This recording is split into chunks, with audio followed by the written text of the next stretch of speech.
The rain hammered against the windows of Amelia's small antique shop, casting distorted reflections on the dusty items she sold.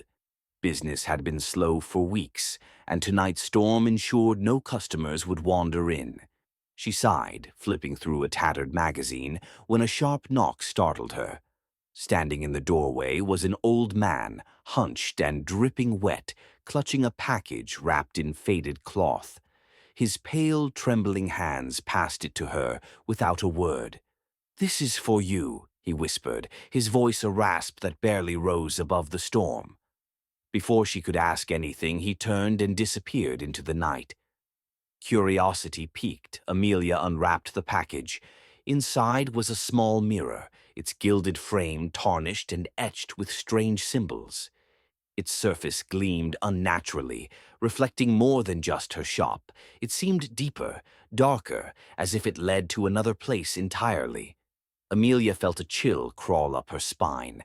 She placed the mirror on the counter, intending to research its origins later. But as she turned away, the air grew heavy, and an odd sensation prickled the back of her neck. "Amelia!" a voice hissed. She froze, her heart pounding. Slowly, she turned back to the mirror. Her reflection stared at her, but the face was wrong. Its eyes were sunken, its grin too wide. "Who's there?" she demanded, her voice trembling. The reflection's lips moved, but her own stayed still. "You brought me here," it said. Amelia stumbled back, knocking over a lamp. The shop plunged into darkness except for the faint glow emanating from the mirror. She scrambled for the door, but it wouldn't budge. The voice spoke again, louder this time. "You can't leave. The mirror needs a soul."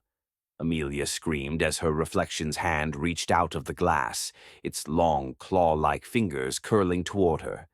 She backed into a shelf, toppling antique vases and books, but there was nowhere to go.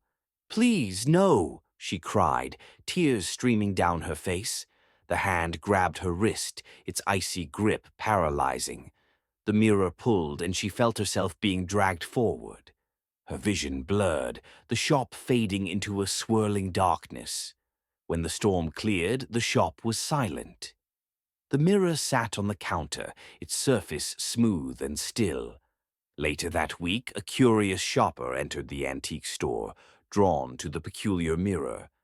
As they leaned in to admire it, their reflection smiled just a little too widely. The shopkeeper's voice called from the back, though no one was there. "It's free, if you dare." And so the mirror's curse lived on.